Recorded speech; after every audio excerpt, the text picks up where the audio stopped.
was that then, Kadamawe? 素晴らしい。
How are you doing, everyone?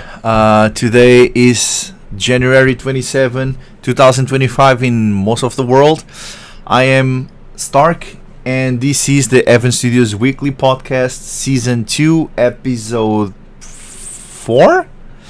I think it's Episode 4. I hope you guys can hear me properly. There's nothing certain in this life but dead taxes and my microphone not always working.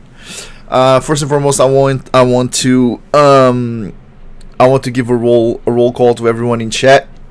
Ariane, Morgan, Foster, the usual suspects. It's always good to see you guys.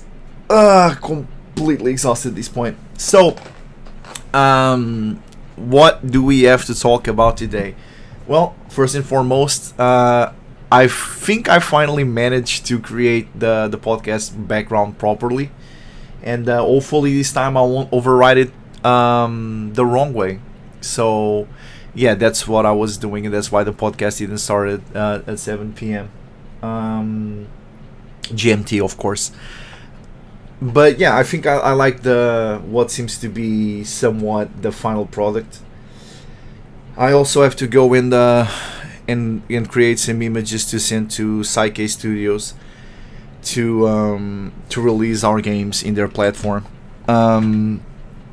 Unfortunately, when they asked Kagura Games if they could use the images and the information in the stuff that was on Steam, they didn't give them permission, which is curious because we made those images and we wrote that dialogue. So now I have to do all the work again, but it's not a big deal. What else? Oh yeah, of course we have something that you all going to enjoy. We have the first sneak peek at Eve's spy costume, which I know a lot of you. I know a lot of you have been excited to see. So today we are going to spoil Eve's spy costume, which I know you guys are going to be super excited. We went with a design that everybody was pretty much interested in. I mean, someone said just go with that design because screw realistic, just go with the cool design. And yeah, that post got something like, I don't know, like 2-digit upvotes, like 12, 13, 14 upvotes. I don't remember, but yeah, the post got a bunch of upvotes. So yeah, the most important thing that it's blatantly obvious to everyone.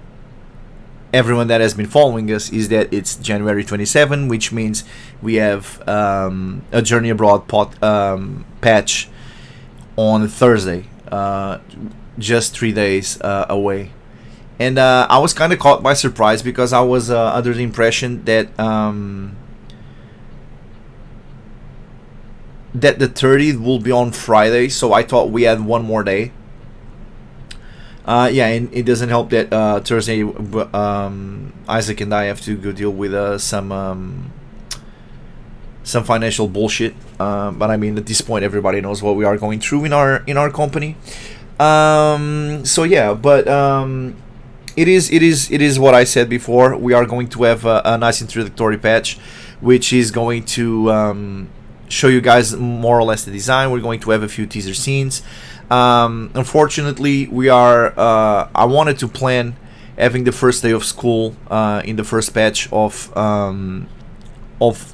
Journey Abroad, but yeah, the school is probably like the biggest, hardest map to do in the whole game. Well, maybe not for Bloodlust, because for Bloodlust we are going to have a battle system, and you are going to have to infiltrate enemy bases, and those are probably going to be relatively large and intricate. Might not have as many details, but it's definitely going to yeah, those maps are probably not going to be easy to make. But for Journey Abroad, it's very likely that the university is probably the biggest map in the game. Just based on the sheer size that a university has. And we are also gonna have to remake the mall, and then I have to talk with our Ren'Py guy and create backgrounds and whatnot to make the Ren'Py version of the game, which we will be working on. I don't know, to be honest. I know that we want to start releasing the game in Ren'Py for both Bloodlust and Journey Abroad, but obviously we don't want to take time away from working on either, to just make the game on a different platform. And yeah, we're also going to have to pay attention to which platform people enjoy the most. I don't see how Bloodlust is going to translate into Ren'Py because of the battle system and whatnot, but possibly Journey Abroad might be something that people will enjoy more on Ren'Py, considering it's a visual novel, and most of the mini games, which will allow you to change your stats, are probably easy to translate to Ren'Py. You're gonna have to go to the gym, which is you're gonna see like some nice animation. You're probably gonna have a mini game that you can skip, but it's probably like Guitar Hero. I always forget what people call it, but it's like the coordination where you have to time the pressing of the key with the thing that is like flying on the screen. We're gonna have like press space, test your might, Mortal Kombat style, where you have to mash button the space bar, and it becomes easier the stronger you get. Basically, there's a lot of stuff that you have to work on in Journey Abroad, and we want all of it to have a massive influence on your life, your physical condition, your finances, your charisma, basically just just doing things that build up your confidence and whatnot. All of those we want to have a direct impact on the gameplay, as well as how the characters react to you, what is available to you at any given moment. So that's going to be pretty cool, but the game is probably going to be relatively, it's going to translate well into Ren'Py. Bloodlust might not translate into Ren'Py as well as we have seen in in the Officer Chloe crossover minigame that we had in Fleeting Iris. In the Ren'Py version, a lot of people were complaining that it was rather simple and a lot was lost in there. But considering that Fleeting Iris was a learning experience, and there's not a lot of those mini games. I mean, again, in the Fleeting Iris IF Halloween mini game, you also deal with those issues when you go to Ren'Py. A lot of gameplay is lost in there, and considering how important the gameplay is for Bloodlust, I don't know. There's a chance that a lot is lost on the port from RPG Maker MV to Ren'Py, but we'll see. Journey Abroad, however, is going to be the complexity of the game is going to be mostly in the quality of the dialogues, the quality of the images, the animations, and that's going to be the strong suit of the game. But it's going to play more like a visual novel. Your choices will obviously matter, but unlike Fleeting Iris, and I see that people, especially in hentai games, I see that people dislike this a lot. Missing stuff because you made the wrong decision, or not being able to go back and change whatever you decided, or change route or whatever, doesn't seem to be seen in a good way by most of our supporters. I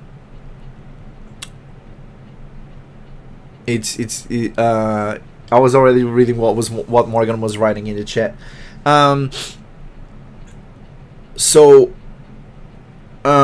Morgan asked if Bloodlust is expected to be bi-monthly. Is there any approximate of how much content you plan to have on each version and estimated time of development to finish it? Just approximate. No idea. That's the point of releasing every month on for bi-monthly if you're talking just Journey Abroad or just Bloodlust. But the point of releasing every month is that we show exactly the amount of progress that we can do in a month. Saying how much content we plan to have on each version is not realistic, because some versions are going to have more content and some versions are going to have less content. It's not going to be consistent at all. So a lot of things can happen, especially in the time in the time frame of 1 month. If you plan on releasing like every 3 months, if there's a slump, if there's a creative slump, if there's a period where something happens and you are not allowed to work, on the span of 3 months you don't notice those. However, for instance, right now the Bloodlust, the Evans Studios West team, the Evans Studios East team is is not working at full time because basically our artist's grandfather died, and they're mourning for their loss. So if realistically you can draw, let's say, 4 hentai scenes, realistically, let's say you can draw 4 hentai scenes in the span of 1 month. If you lose a week due to that, it's instantly a cut on 25% of content right there. Regardless, there might be you're going to be seeing the backbone of our games a lot more than you did in Fleeting Iris, where every patch felt somewhat finished. It felt like, I feel like I mentioned this last week, but every patch it felt like you're watching an anime, and you tell a story and you get to a point where you get a cliffhanger, and we leave it open to like, okay, where do you go from here? And now, since we are just going to release whatever we have at a certain given moment, you're going to see, okay, this is not exactly finished, so you might see an entire scene without the drawings or the animations or whatever. Also, obviously, early on, Bloodlust is not going to have animations because of our budget, which is non-existent. We hope that Journey Abroad kicking in early on will increase our finances, and we can start paying for animations again with Bloodlust, and go back and retroactively animate those scenes as soon as possible. And yeah, we obviously want to do that because if we are doing it, it's great news. It means that we are being successful. But yeah, now we also have to account for animations. So let's say that they can draw 4 scenes, but there's no way that let's say first week they draw a scene, I send to animation, the animation is done in like 2 or 3 days. So it's done in the middle of the second week. At the end of the second week, the CG team delivers another scene, so I send to the animator, which takes anyway from 2-3 days to a week to animate. If I get, let's say that in the 4th week, almost at the end of the 4th week, I get a scene, there's no way there is time to get the scene, write the scene, panel the scene, animate the scene all in the span of like a couple days. That's we're not a AAA we're not a AAA studio. So realistically, you're going to see around 3 scenes per month. But since we don't have to deliver every month, there's a month where we probably will be able to get an extra scene. So I would estimate that in best case scenario, if everything goes according to plan, with drawing, animating, and whatever, you are going to get around 7 scenes every 2 months. Worst case scenario, where I see like things are not going well, I don't like the results of a scene, we need to make a lot of changes, sometimes even scrap some scenes because the angle doesn't look good or whatever, I would say like 4 scenes. So for Bloodlust, you can expect about 4 to 7 scenes per patch. Now I haven't decided how many battle scenes we are going to have. So I can't say how much work is there. But for instance, for Bloodlust, we currently have calculated, let's say, Eve as basically the gym scenes, where you have the young Eve scenes and then the adult Eve scenes. We have 10 scenes planned. In between young and old scene, we have 10 scenes planned for the gym. The principal, we have around 7 scenes planned. For the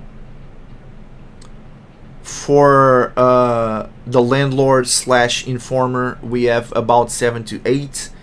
And then there's the BBC student from Eve, which is also calculated between 7 and 8. And then there's a few lost scenes here and there, like the infiltration on the Kinky Kitten strip club, and a bunch of other like loose scenarios here and there, like the infiltration in a beauty salon, etc., etc. So we're talking about something like 30 scenes from Eve. And then we have another like 30 scenes from Jazz, which adds up to like 60 scenes, and then probably 20 scenes between battlefuck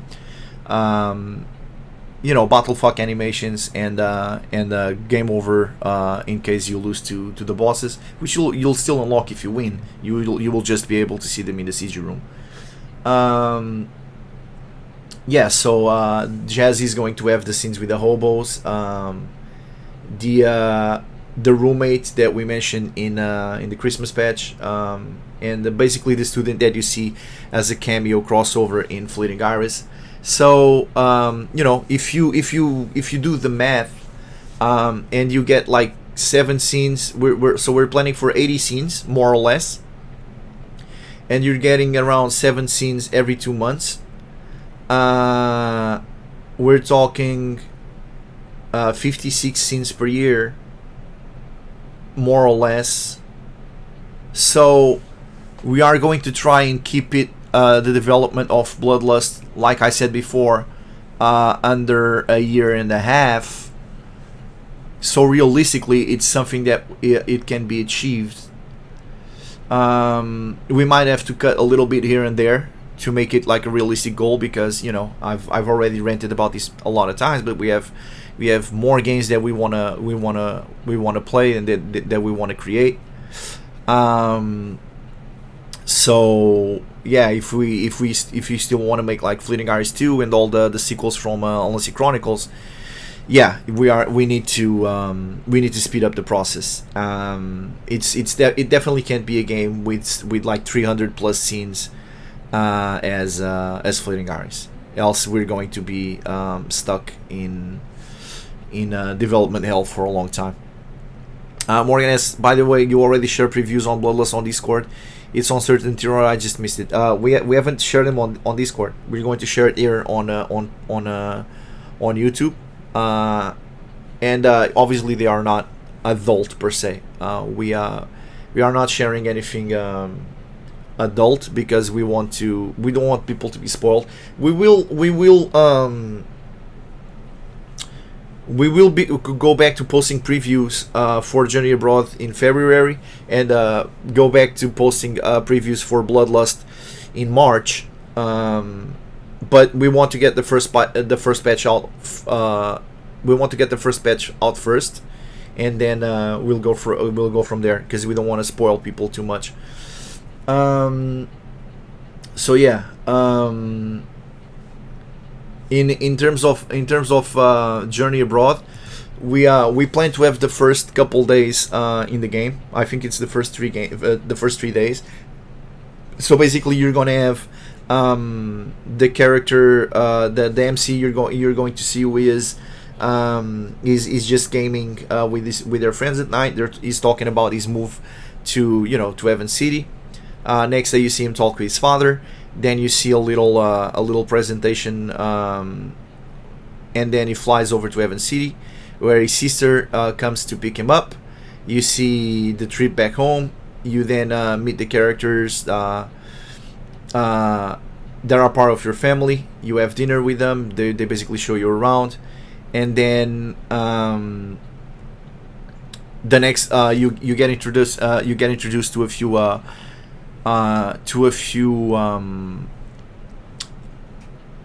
like prototype designs of the menus that we want to make, which is going to be super cool. And then the next day you will you get another teaser, and then when the character is supposed to go to school, the patch will end.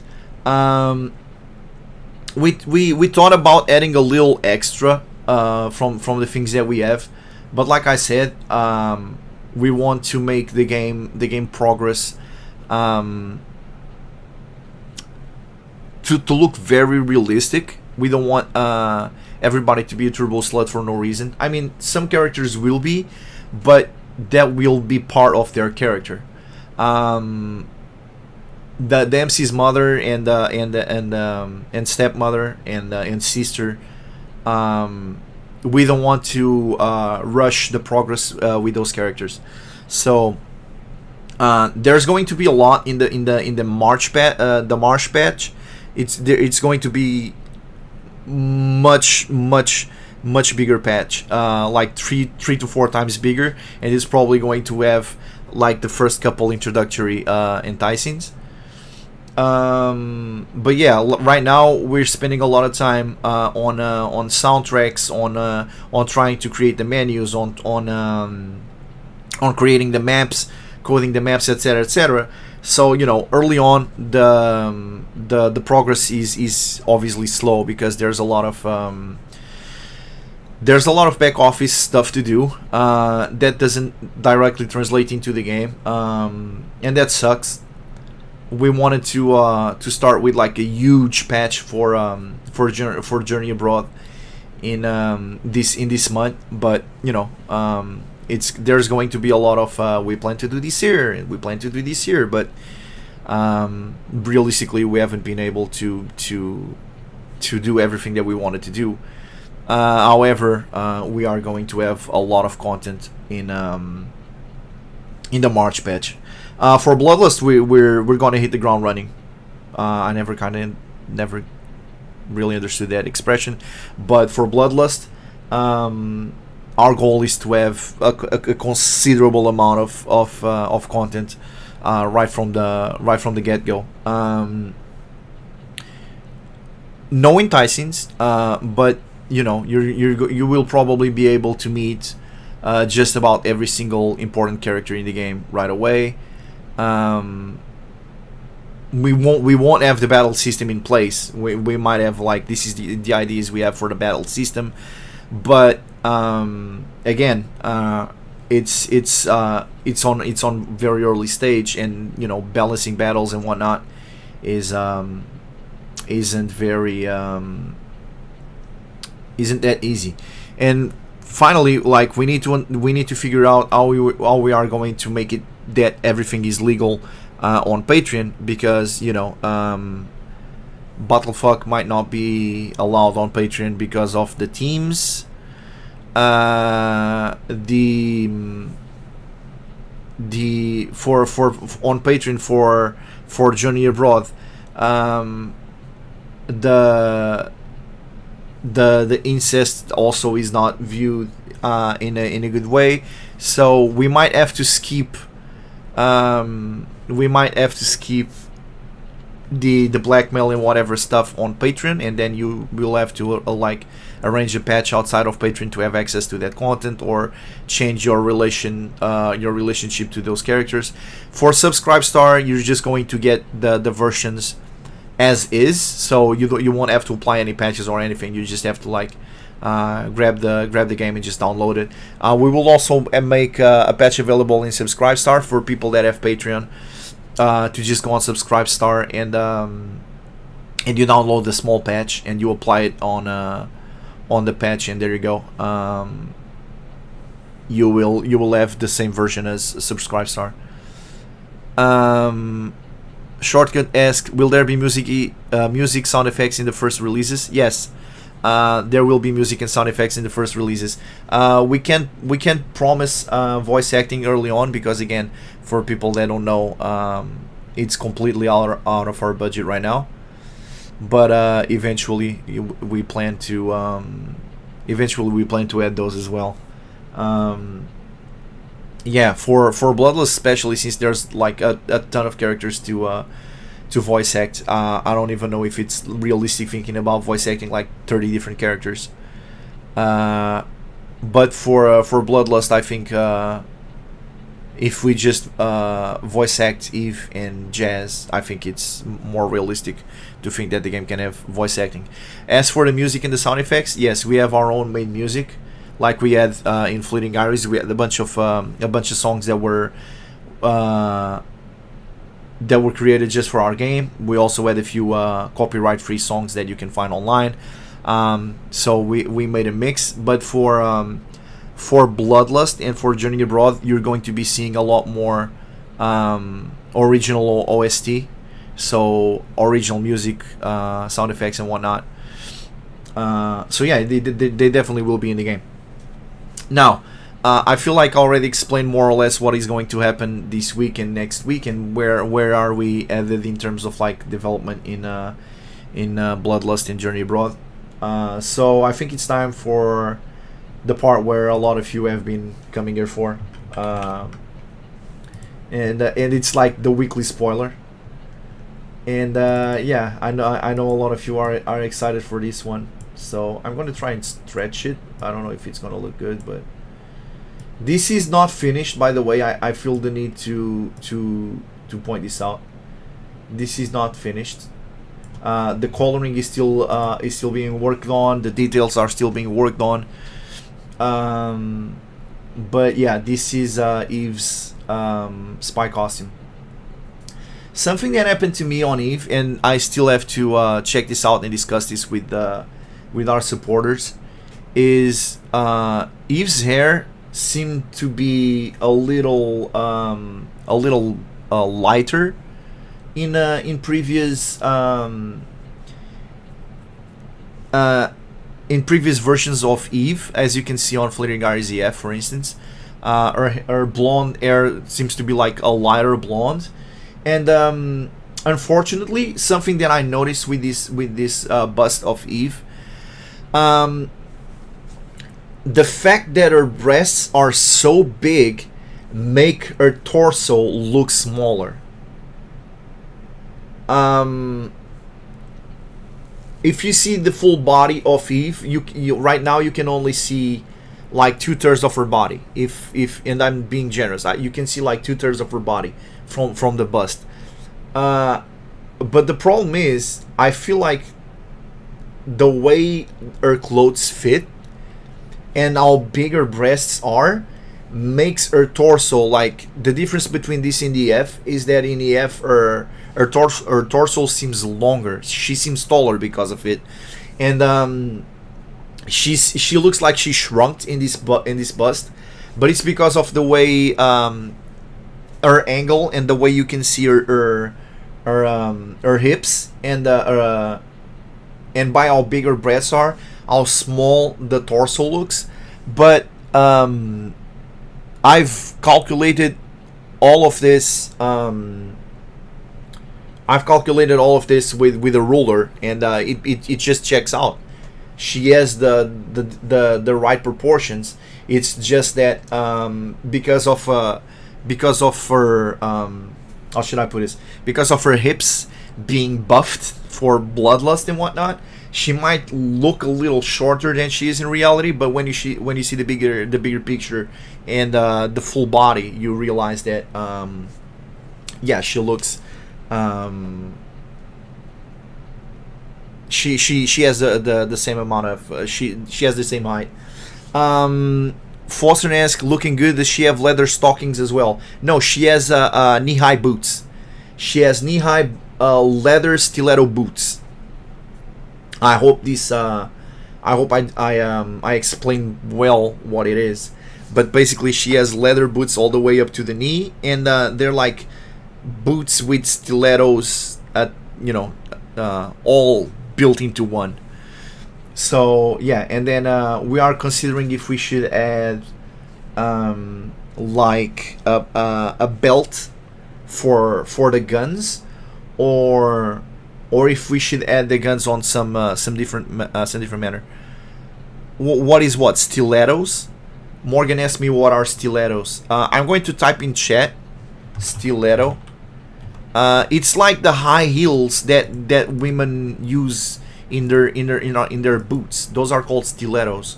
High heel stiletto leather boots. Let me see if I can give you an example of what I'm talking about. It's more or less this. Yeah, this feels like, oh my god, I hope this is not copyright. Oh no, it's not. Give me a second, because I need to make sure this image is copyrighted. People just asked me for just asked me for an example. Let me make sure that this other image that we had, that we wanted to use,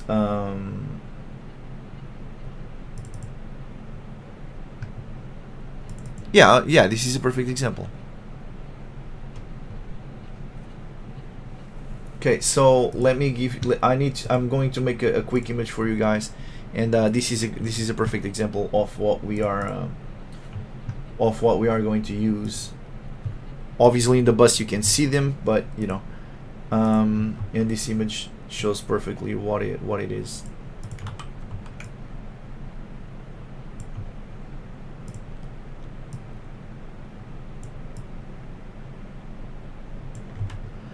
Give me a second. I wasn't planning on having to show what this is. Let me stills, and I'm going to put this here. Add image. Okay, here we go. This is the idea. I don't know if I because remember, English is not my native language, but I'm pretty sure stilettos is anything that has this high heel. So this is what we're talking about. This is what we're talking about. This is what we are drawing and developing right now. It's so it's the boots that you see on the left. They're like all one piece, but they are closer to her body, like the image on the right. They are like skin tight, and they're like just above knee, just like that. And the stiletto is that big high heel stuff, and this is what she's going to be wearing. So no, for this version, we decided not to go with stockings. Don't worry, there will be plenty of stockings and other interesting lingerie on our regular daytime scenes. Remember that this is the spy for the infiltration and whatnot. This is the scenes that for the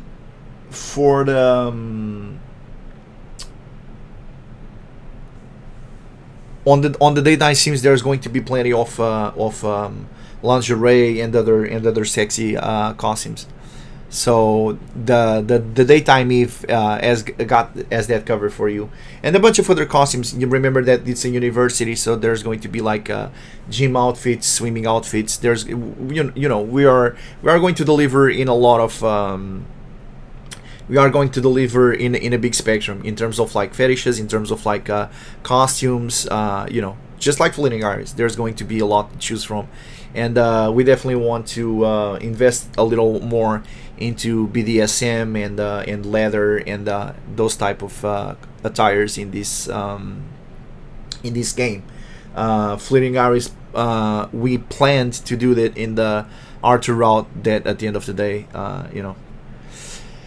Forcernesque on that picture on the right side, is that the version you are going for, or are they a bit shorter in height? No, that's the version we are going for.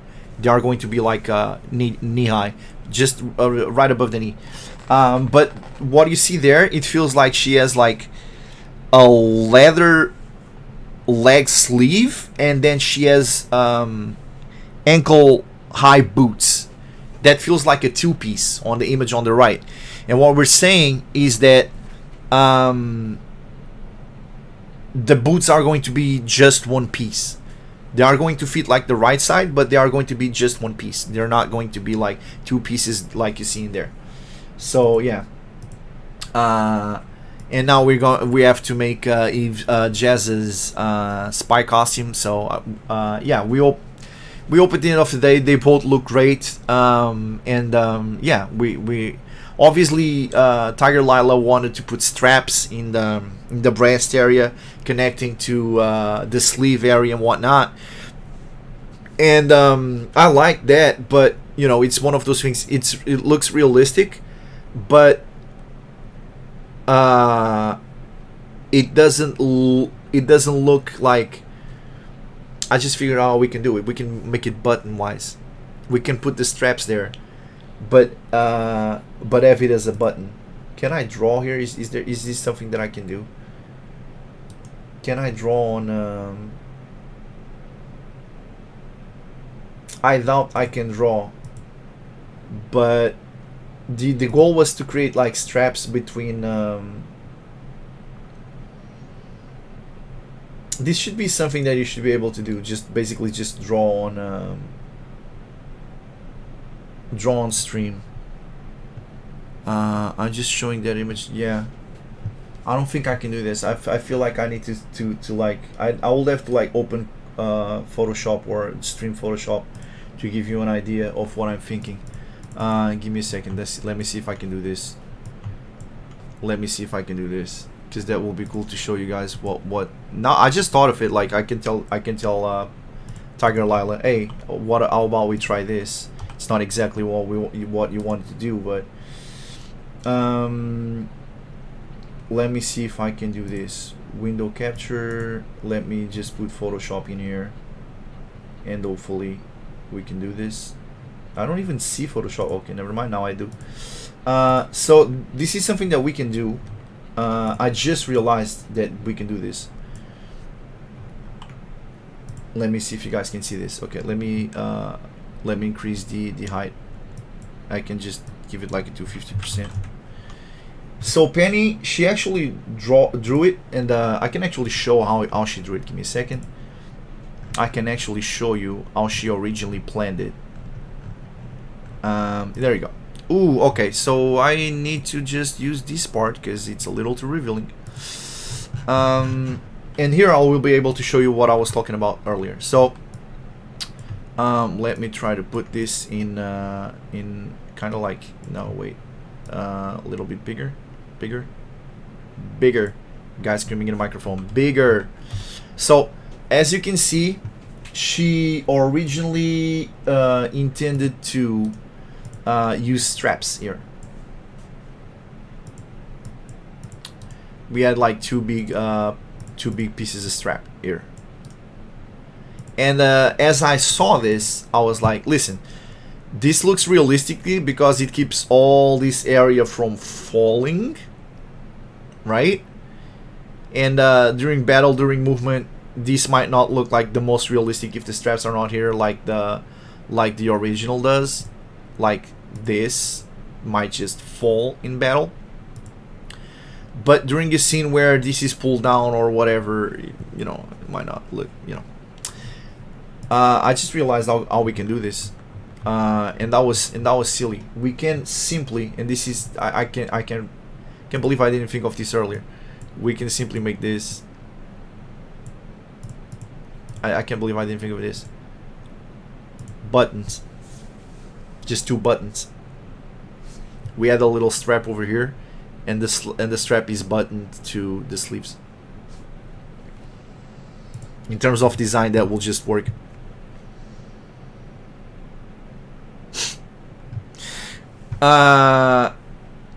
So here's some of the stupid stuff that you spend hours doing that people ask. So how much content can you deliver in a certain amount of time? I have no idea because we spend a lot of time doing stupid shit. I literally did a post on X.com saying, showing some animations that I did with a character behind the curtain, a character behind the window that was foggy and whatnot, and I was testing stuff to use in this game because something that I said that I wanted to do for Journey Abroad and for Bloodlust is I want to make sure that every scene has a big impact. It's not there just, you know, gratuitously, you know, providing content. I want the story, I want the scenario. It scenes are not just the drawing or the animation, or there's context, there's a fetish to be like, what does this scene add to the game that any other scene could not have? Like, what kind of fetish is this going to cover? You know, it's the type of things that we need to consider when doing this. And this is the type of stuff. Doing stuff like this, literally doing stuff like this, is the type of stuff that we need to that we spend a lot of time addressing. In like, do we add these straps? Because during battle, how are you going to easily undress Eve if she has like this huge strap that is connected, that you have to pull this out and then take her arms out, and then you can finally pull this down? It feels like convoluted in battle. I also need to point out to Tiger Lila that not only we can add that, but we also need to do a little yeah, this likely needs to be continued all the way up here, or maybe even like the teaser, like all the way up there, like it was supposed to close all the way, like all the way here, like her outfit was supposed to close like all the way here. You have the zippers until there, because her costume was supposed to be like fully closed, but she can't because, you know, her she has she has a lot of justice. So there's that to consider. And for the scenes, if this was like connected, if this was one piece connected by the straps and by the back, undressing her becomes harder. And considering the type of game it is, that's the type of stuff that, oh, what if he does this attack and then he pulls this and then this and that and then whatever. It needs to be something that Eve can easily put back on or take back off or whatever in battle, because she will be able to break free, you know. And you don't want her to go like, oh, where's my sleeves? Grab this, grab that. You know, I need to dress up again. Like, we need to make it where it's functional. Functional is more important than realistic in this point. So yeah, but the buttons will definitely, like, if it's buttons, you can just pull it down. The same thing with the belt. The same thing with the belt for the guns. I think it might add like a new layer of interesting to her outfit and making it realistic and whatnot. But then we have the, is it functional, or is it going to get restrictive in some scenes where you want to do this or that and you can't because the belt is being too restrictive. Something that we have accounted for when making this, when working on Eve, is, let me make it a little bit shorter like this. Something that we accounted for Eve is that there's a lot of things that people don't account for, and it's fine, but it takes a lot of time, and this takes a lot of thinking. Like, this can be open, but it's not very easy. So for most of the scenes where it's just like grabs and whatnot, this is probably going to stay in. However, these can be easily pulled down, these can be easily pulled down, these can be easily pulled to the side. All of these things are things that in a game like this you have to take into account. Making an outfit that is incredibly hard to strip, maybe for the game over rape scenes it works, but for the general bottle fuck, it's not gonna work, because this you can make it where intuitively you know some time passed between she was defeated and the scene. However, this needs to happen effortlessly. You need to be able to jump into BF and back into regular fights over and over and over and over again. You need to be able to constantly be jumping in between stances, because someone might be able to like grab Eve and Jazz as an option to release her or you know, to help her break free. And if she's fighting on her own, she has to break free on her own, or you can not break free. And again, depending on the characters, how should I put this? We haven't decided a name for the stat, or if we're going to put in the game. But depending on the character's submissive stat, so to speak, you will have less of a chance to break free. For instance, let's say that you have a bar, like a bar this big. This was something that I wanted to show you guys last week. Let's say you have a bar this big, and you have like a huge bar like this early on. You have a huge bar like this early on, and you have like a little sign like this, and then this sign goes back and forth between this and here, and then it's here and goes back, and you have to press space while it's over the red mark. And if you do that, you will successfully break free. However, as the character becomes more submissive, then instead of having a huge bar like this, you might end up having a huge bar like this. and then there you go. And oh, wrong color, but you get the idea. You might end up with having just this space to be able to break free, because in her mind, Eve doesn't actually want to break free. But if you have the other character next to you and you choose to break her free, you can fail this and have the other character just easily break you free. However, if they're both being grappled, there's a lot of mechanics there, but this is the type of stuff that you have to account for. And when you're playing the game, it's like, oh, obviously this works like this.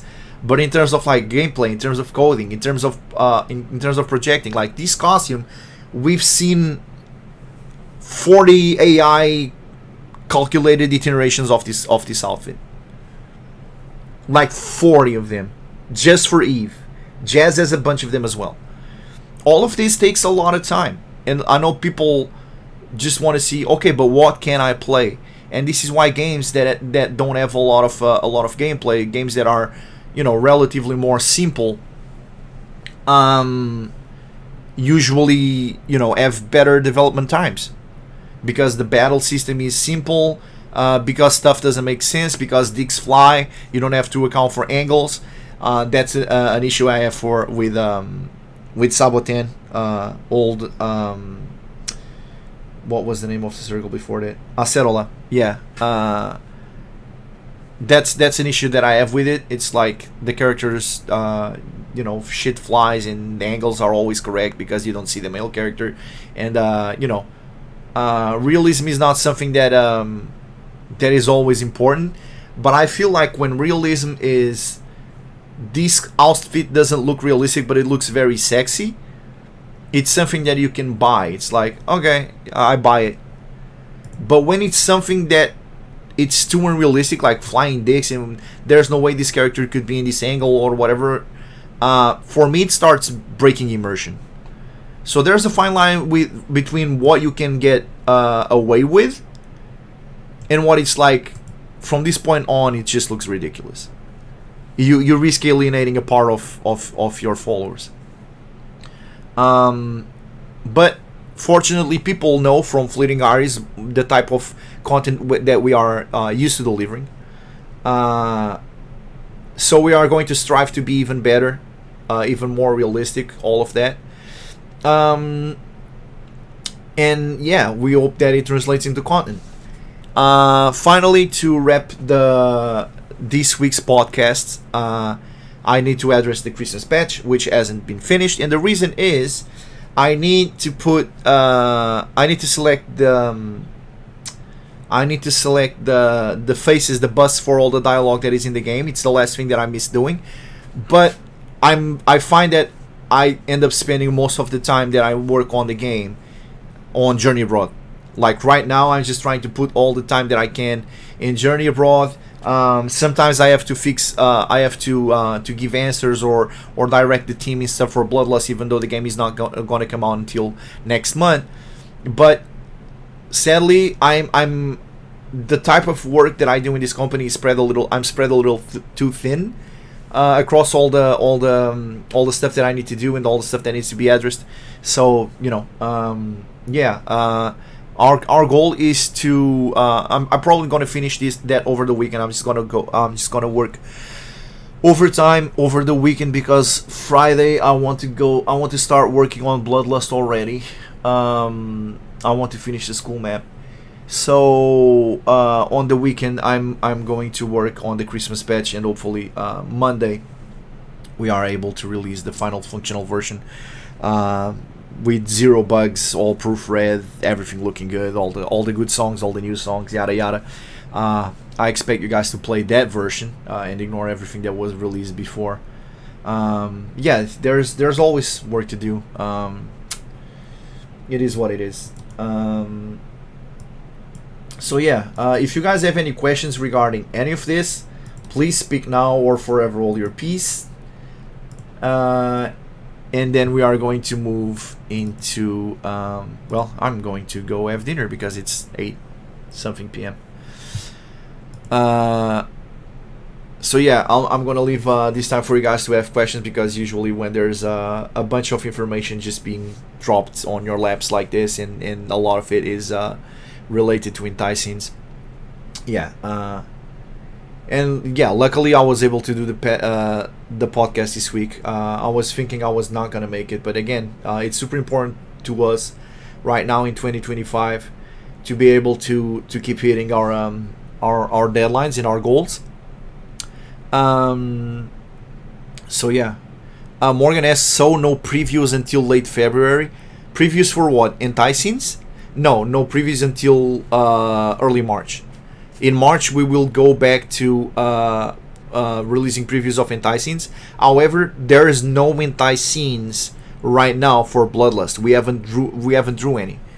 We are drawing busts and menus and stuff like that. There's a bunch of previews for Journey Abroad, which we will be releasing on March 1st. But for Bloodlust, the previews are going to start coming out in March, which is after the patch has come out. So in March we will start releasing the previews for the enticings, but there are currently no enticings for Bloodlust. Oh, characters like villains? No, we are going to keep spoiling those every week. As we do them, we are going to keep posting them on. Well, we should be posting all of this info on. We should be posting all of this info in Discord, but yeah, we should probably be. Well, this costume isn't finished yet. Eve's costume isn't finished yet. I might make a pack on Friday with everything that we have on Bloodlust, like the bust and whatnot, and the plans for the villains. But yeah, definitely for that we are going to be spoiling. It's just the enticings that we don't want to spoil before the first version is out. Who is next? That's an important because we have more busts to do. We still have to do. So we have Office Eve. Sorry, we have Office. Yeah, Office Eve. We have Office Jazz done so far.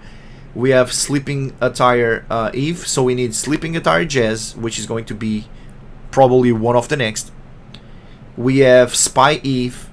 So Spy Jazz is going to be coming next, and then we are going to be starting to release villains. Two of them you already know, which is the winner and the runner-up from the polls.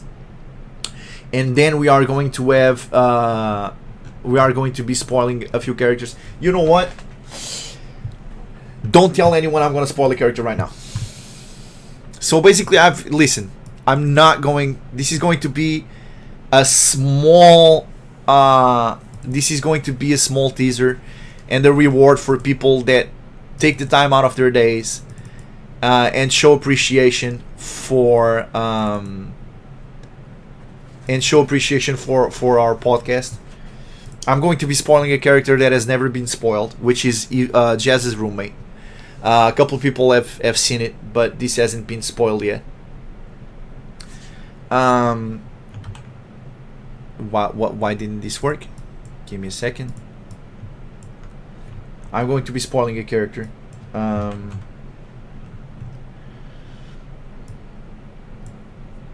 And this character is going to be like, oh, now I understand why Jazz and Eve get along so well. So this is Jazz's roommate. She's going to meet her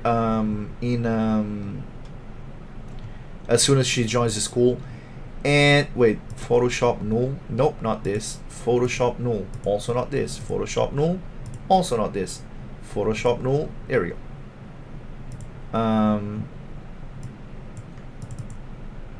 Let me. Why is this doing this? Do I need to? Oh wait, no, wrong place. Here we go. I need to kind of like do this. I think you guys can see it now. And yeah, meet Brooke. Brooke is Jazz's roommate, and Jazz is going to develop a crush for her. And Brooke lives in her apartment with her boyfriend. It technically does not live there. It's just there a lot. And yeah, her and Jazz are going to get very acquainted. So this is the first teaser for one of the characters that is going to be considerably important in Bloodlust. And obviously she wears an outfit very similar to what Jazz wears, because it's like the university attire. Yeah, so Brooke, I know she looks young, but she's 19. Jazz is, I think at the time of the game, she's 23. Yeah, I think it's 23. Yeah, and basically they both go to Evans City University, and Jazz is going to be looking for a house to stay, because part of her infiltration mission is to find information about the students. So she's going to try and join a sorority. She's going to try and look for a place to stay with other students, which allows her to get more close with the community that she's investigating. And basically she's going to in the first few days she's going to go to she's going to see an announcement. What I don't remember how you call those, but basically she's going to see something that is like an advertisement that looking for a roommate, whatever. And Jazz is going to check, and then she's going to meet Brooke there, and yeah, she's going to move in. And then Jazz and Brooke are going to get very friendly, and yeah, Jazz is also going to get very friendly with Brooke's boyfriend. There's going to be like a romance triangle going on over there, so it's going to be super interesting.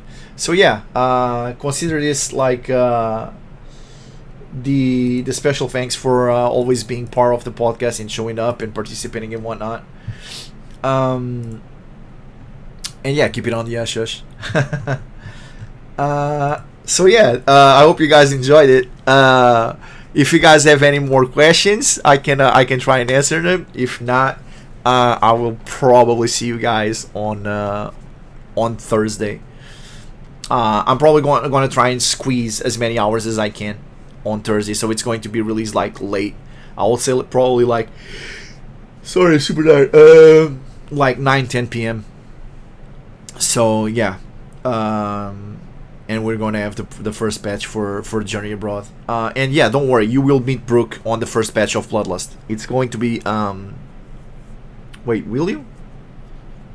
I think so. I think that's more or less where I think that's where the patch ends. It's basically right after Jazz moves into Brooke's house. So you're going to be able to meet her in the first patch.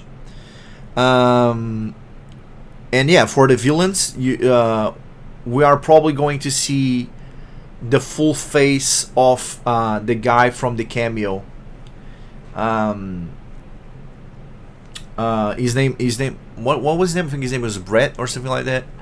The guy from the cameo that you see from I Am is, I think these scenes are called like the Peeping Tom. The Peeping Tom scenes where you see Eve and Jazz and whatnot.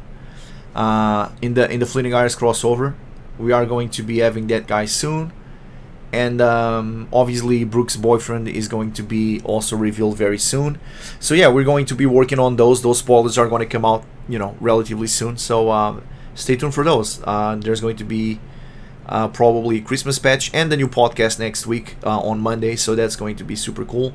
And yeah, hopefully whatever we can put up by Thursday on Journey Abroad works as a nice teaser of what's to come.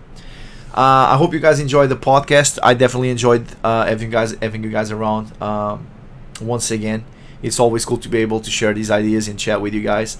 And to keep you company, because I know a lot of you are working or commuting from work to home or school or whatever, or basically just doing dishes.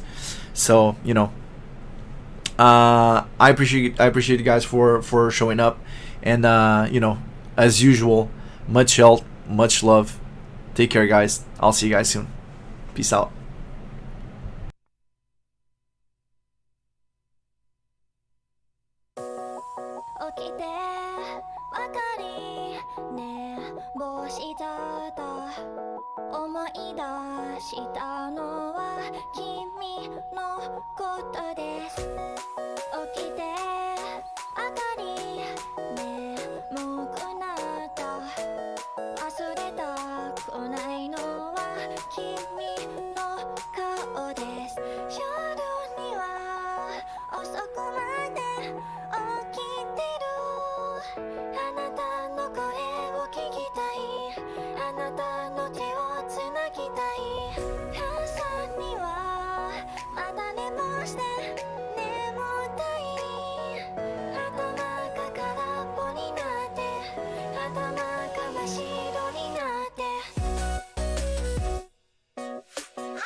君